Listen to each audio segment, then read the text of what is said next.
Comme disait le président, j'ai pris la décision de ne pas continuer comme entraîneur du Real de Madrid.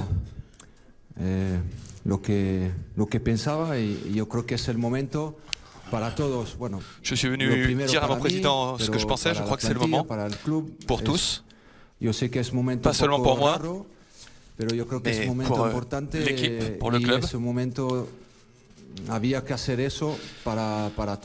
un moment important et j'avais besoin de le faire, de le dire à tous. Je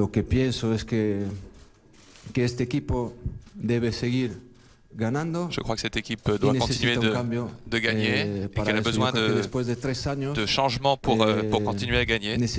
Après 3 ans, elle a besoin d'un autre discours.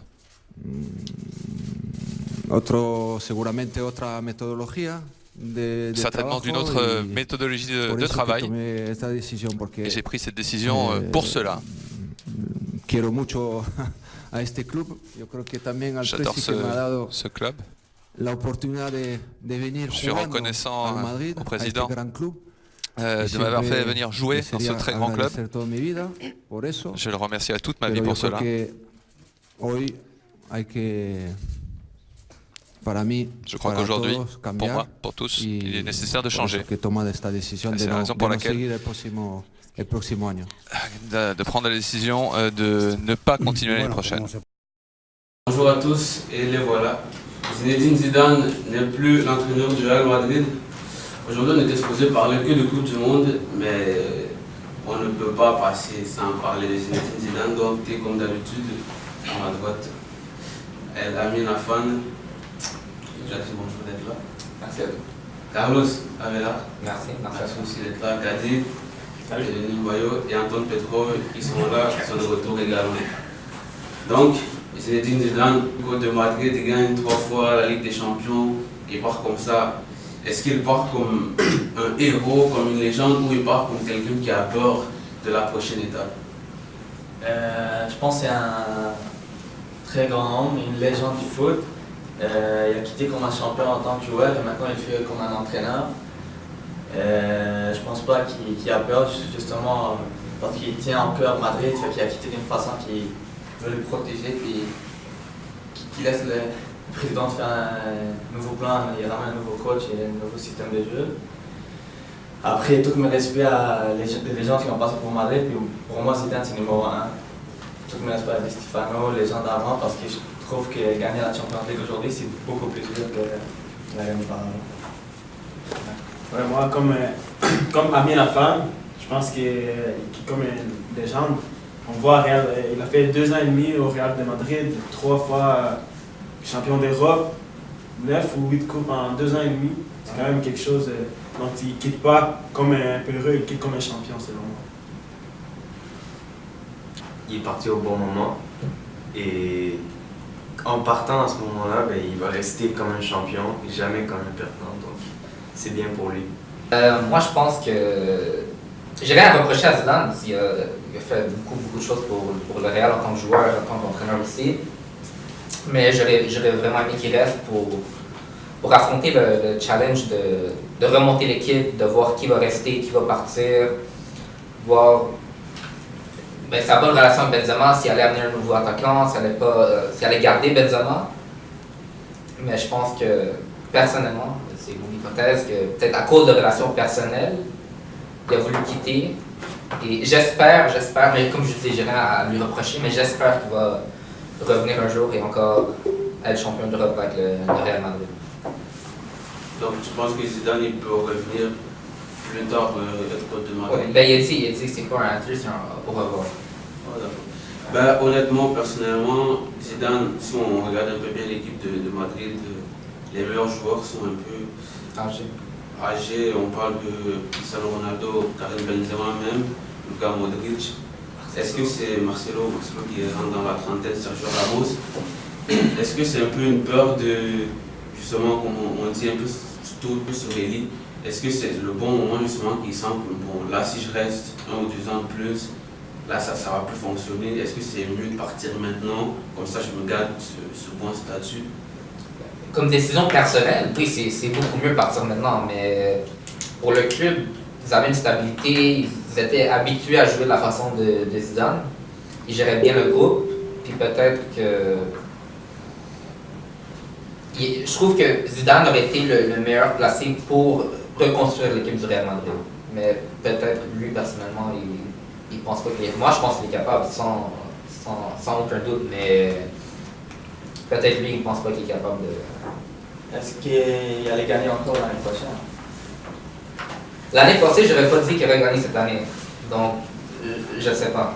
Je le doute beaucoup, mais dans le foot, on ne sait jamais. Et pour lui, le plus important titre, c'était la Liga. Il a dit, malgré les trois Champions League. Suite, parce qu'il a de la maison en Espagne en son temps. Ok, oui, en Europe, mais l'Espagne, il n'arrive pas. Mais ça, c'est un manque de motivation. Quand il joue des matchs contre Betis, Real Sociedad, c'est des clubs que le Real Madrid, ils ne sont pas la même motivation quand ils vont affronter le Paris Saint-Germain, le Bayern, la Juventus. Donc, je trouve que c'était plus un manque de motivation qu'un problème de Zidane comme coach. C'était l'équipe qui était moins motivée à l'heure d'affronter ces matchs. On pourrait dire moins importants, mais qu'à la fin de la saison, ils sont très efficaces. C'est pour ça que le Barça, ils sont champions, parce qu'ils ont gagné contre ces clubs-là.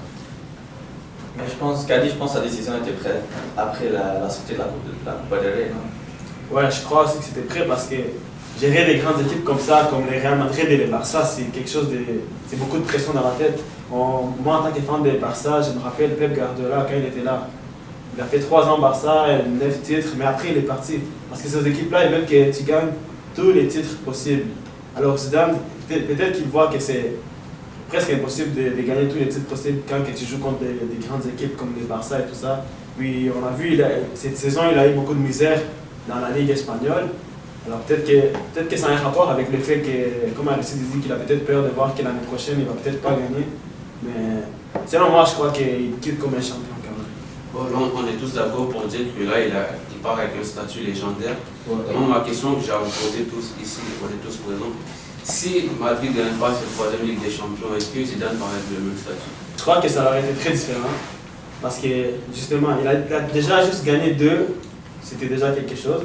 Parce que moi je dis à la fin de cette saison, parce que là, si Madrid ne gagne pas la Ligue des Champions, c'est une saison blanche. Ouais, une saison blanche. Est-ce qu'il va partir avec le même statut qu'on lui a donné plus tôt dans l'émission, que s'il finit avec une saison blanche par exemple? Je pense que oui, parce que déjà gagné 2 de suite, c'est le premier de l'histoire. Fait que même avec la saison blanche, je pense qu'il reste. Non, avec le même club, parce que tu sais, avant c'était la Coupe de la UEFA. Mais depuis que c'est la Ligue des Champions, aucune équipe avait gagné 2 fois dessus. Et on s'entend, allez, juste tu la gagnes une fois, c'est quand même quelque chose, t'en sais. Et puis même s'il n'aurait pas gagné, il a déjà gagné plusieurs titres avec le Real, puis il a fait beaucoup pour le Real en 2 ans et demi. Il est rentré, vous avez vu les changements, il a amené l'équipe. Et puis, comme on en parlait un peu la dernière fois, il avait la même équipe. Ça fait quoi, 2 ans et demi qu'il a pris la même équipe, puis il remporte des titres aussi. Moi, je pense qu'il ne serait pas parti en légende, parce qu'on connaît bien les fans du Real, ils oublient très très vite, comme on a pu voir très souvent ici Ronaldo et des trucs comme ça, Sif Casillas. Et Zidane serait très vite parti de Real, parce qu'il aurait fait une saison blanche, on l'aurait quasiment haï, et ouais, voilà. Dans le fond, tout ça, tous ces ovations, c'est à cause de la 3e Ligue des Champions. Non, moi je pense pas qu'il serait parti comme par la porte d'arrière. Le statut n'a pas été le statut ultra légendaire parce qu'il a été légendaire en gagnant les 2 Coupes d'Europe de suite, en faisant la Liga et la Ligue des Champions l'année passée. Mais ça aurait été moins légendaire, mais pareil, moi je pense que les fans du Real, peut-être s'il perd la finale, les fans auraient été énervés ou quoi que ce soit, mais par après, en regardant en arrière, on aurait dit wow, incroyable que Zidane a rempli, même s'il y avait juste gagné les 2 Ligues des Champions et la Liga. Donc on est tous d'accord pour dire que Zidane il part au bon moment. Il avait choisi au bon moment. Dans le fond, pour lui, il est parti au bon moment, pour lui, non. Parce que si on regarde un peu Arsène Wenger, Zidane il fait ce que Wenger n'a pas fait. Dans le fond, après être invincible en 2004, si Wenger partait, son statut était plus rapport à ce qu'on a aujourd'hui. Mais pareil, Wenger est parti comme une légende du club, pareil. Ouais, c'est sûr qu'il est parti comme une légende du club. Mais on le chassait un peu. On le chassait, je comprends, mais peut-être Wenger est resté 22 ans, c'est trop, mais Zidane aurait pu rester 5. Ça fait 17 ans. Pas juste être manager de l'équipe première, mais en tout avec sa carrière de joueur, ça fait 17 ans qu'il est à Madrid quand même. Moi je pense qu'il aurait pu donner au moins 2 ans de plus au club. Mais je pense Harry, on ne peut pas comparer les deux parce qu'il est arrivé comme entraîneur. Madrid était déjà dans le top 3, alors qu'Arsène, à cause de lui, je pense aujourd'hui Arsenal est dans les top 6 et même ces derniers 20 ans, toujours en Champions League. Donc Zinedine Zidane n'est plus le coach de Madrid et la question qu'on va se poser, qui pourrait bien être son remplaçant? Je l'ai vu sur Instagram la dernière fois, on parlait d'Arsène Wenger. Wenger? Ouais, à Madrid. Après Pochettino, j'ai vu aussi. Selon moi, ma théorie, c'est le prochain manager, c'est Pochettino. Parce que voilà, il joue bien, il entraîne bien, il a une bonne équipe et il y a une bonne philosophie. Je trouve que ça irait bien au Real. Je ne sais pas si ça va marcher, mais ce serait le genre d'entraîneur que le Real embauche. Parce que Tottenham, cette saison, c'est la première fois que c'est l'équipe de Londres la plus haut placée. Donc, ils ont fini ensuite Chelsea, Arsenal. En Ligue des Champions, ils ont presque fait l'exploit contre la Juventus. Ils ont battu Madrid 3-1 quand même. Donc, c'est un bon coach. Avec une équipe qui n'est pas non plus une équipe formée de superstars ou quelque chose. C'est un bon coach. C'est lui qui les a formés, comme ça on peut dire. Mais pareil aussi, ça se peut que Pochettino veut aller à Real Madrid, mais peut-être que le président ne veut pas laisser partir. J'ai lu aussi que le président de Tottenham demande 48 millions pour laisser partir Pochettino. Parce qu'il vient de signer un contrat jusqu'à 2023, si je ne me trompe pas. Donc ça rend l'arrivée de Pochettino plus difficile. Mais lui est d'accord. Lui est d'accord. Moi je pense que lui est d'accord, mais c'est plus le président qui ne veut pas laisser partir.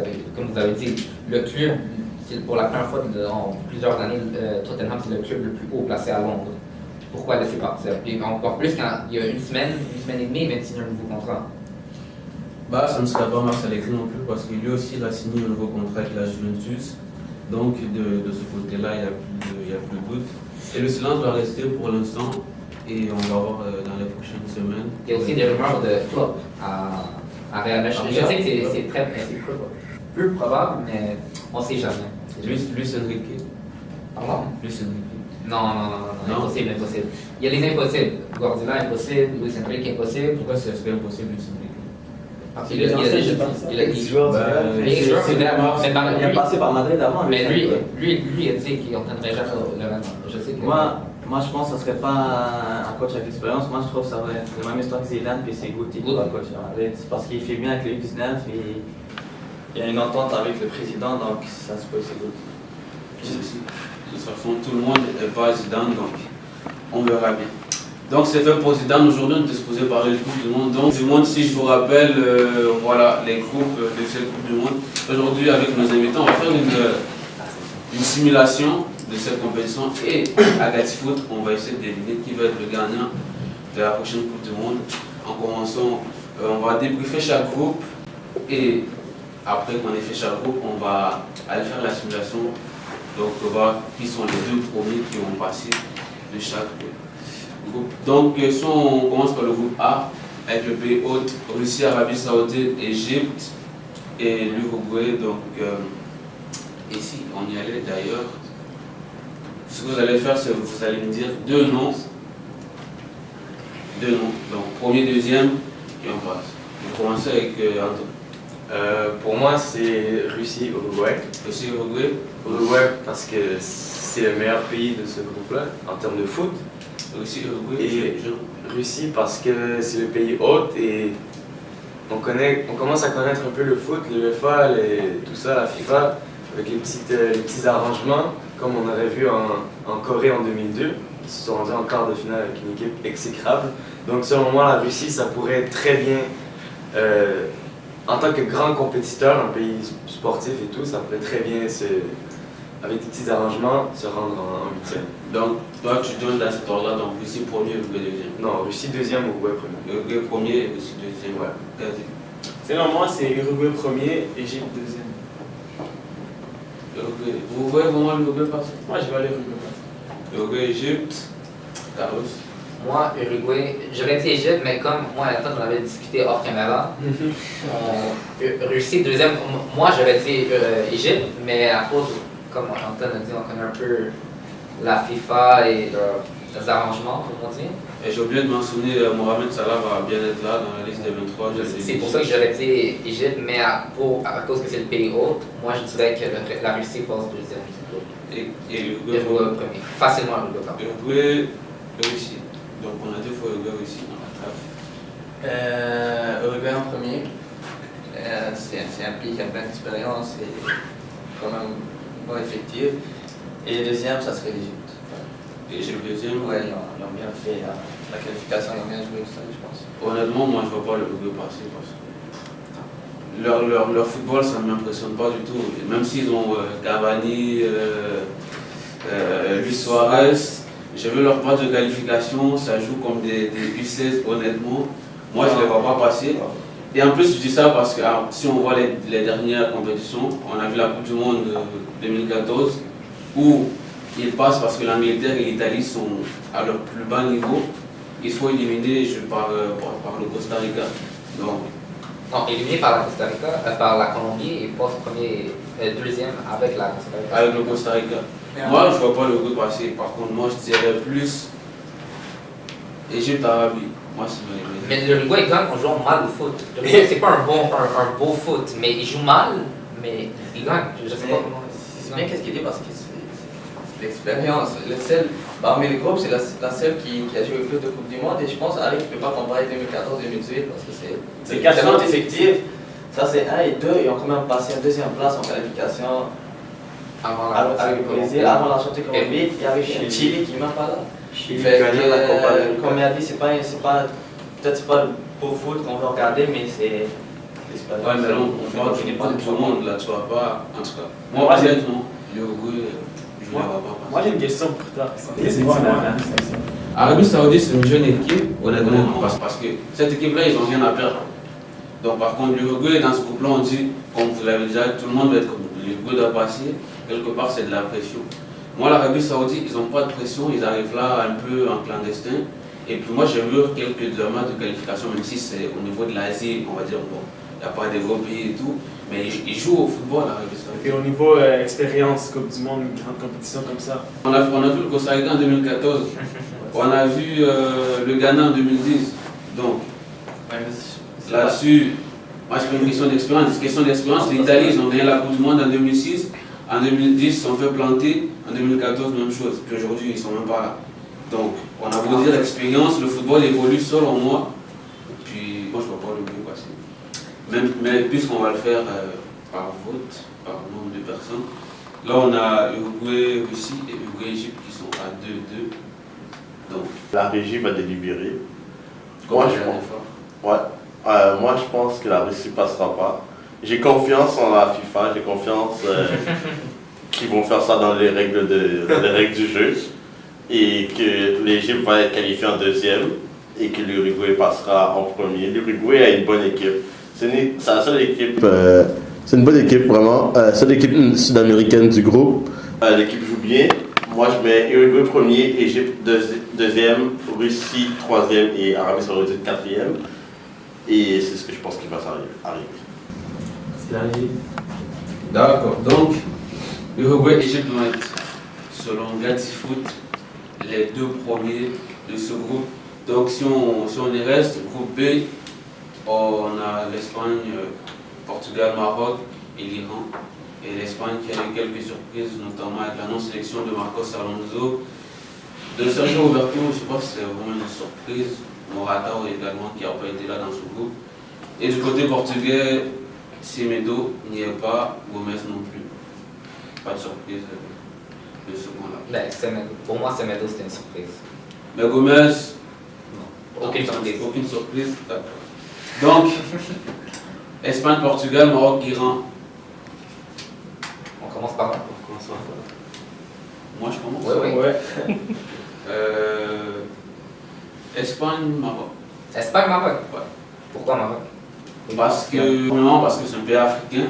Ouais. Et deuxièmement, parce que le Maroc, ils l'ont montré en match amicaux, ils ont gagné la Slovaquie 2-1. Puis c'est un pays qui a quelque chose à prouver. Et donc, moi je dis Espagne-Maroc. D'accord. Je dirais Espagne. On veut savoir, Espagne-Maroc a resté quelle position? Qui passe en premier? Espagne, premier, Maroc, deuxième. Ok, parfait.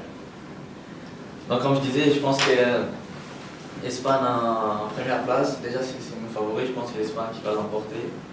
Et deuxièmement, j'ai envie de dire Maroc quand on va rester parce que je suis africain, parce que je suis maghrébin, j'ai envie, mais il y a quand même une belle équipe de Portugal, plein d'expérience, qui vient de gagner l'Euro et comme on a vu l'Euro, ils peuvent faire une grosse surprise encore. Fait que première Espagne, deuxième Portugal. Désolé, Espagne, Portugal.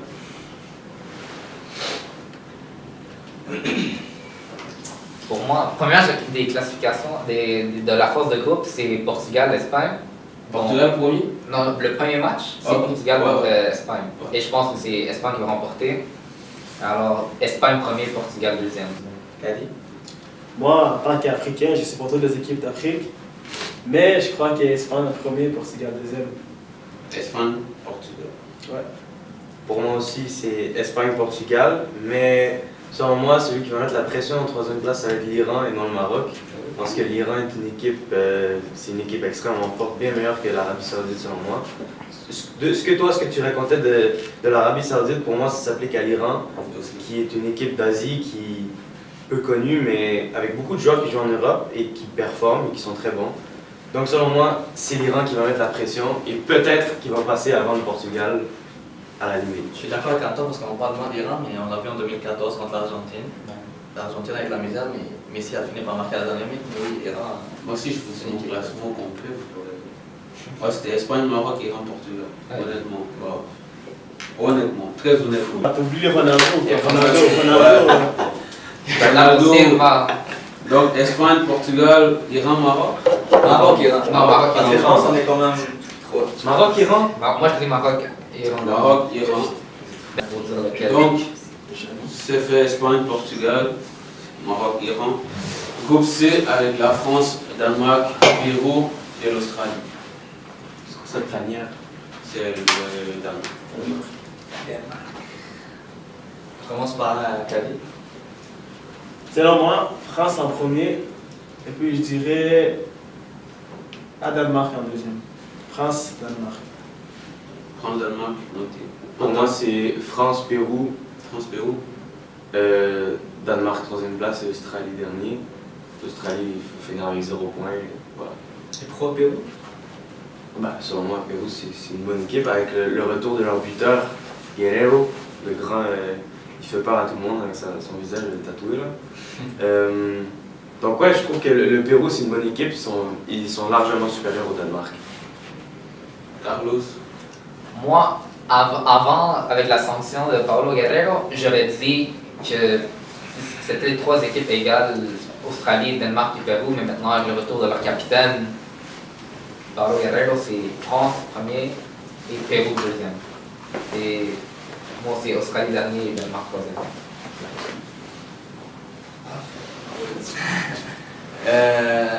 C'est sûr, France en premier. Et pour la deuxième place, je vais aller avec Danemark parce que je pense pour les qualifications, ils ont montré que c'est une grande équipe. Et aussi, j'attends un leader comme Eriksson à aller plus loin possible avec cette équipe-là. Donc moi, j'aurais été dire des conneries. Honnêtement, j'aurais été Danemark-France.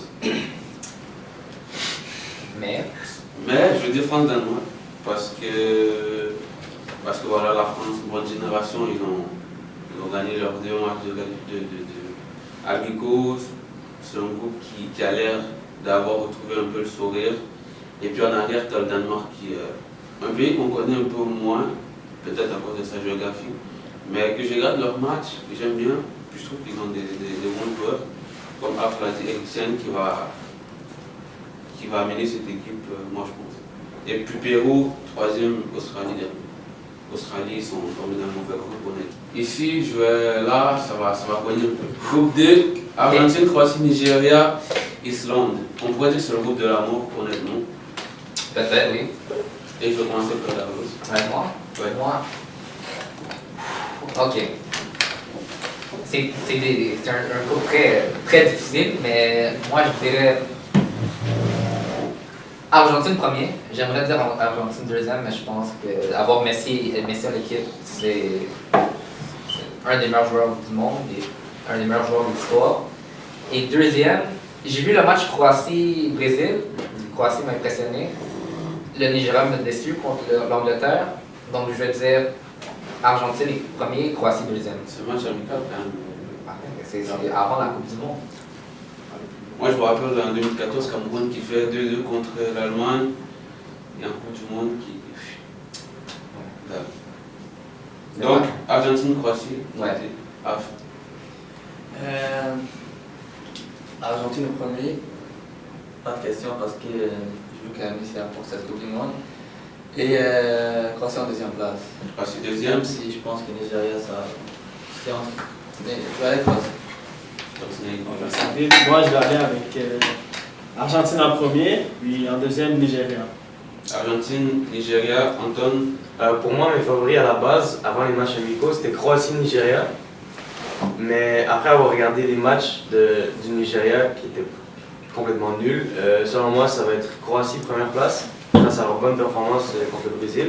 Argentine deuxième place, et Nigeria troisième place, et Islande vont retomber comme Leicester. C'est le Leicester des clubs. C'est le Leicester des pays. Ouais. Des pays, des nations, pardon. Bon, ben moi je vais aller prendre. Je vais me prendre de Croatie-Argentine. Parce que Argentine, je les connais. C'est comme Barça, ils peuvent être très bons, ils peuvent être aussi très mauvais. Donc, Argentine-Croatie, c'est la majorité qui remporte. Nigeria troisième et Islande, il n'y a pas d'exploit cette fois-ci. Et on va faire une petite pause et on va revenir après ça pour la suite des groupes.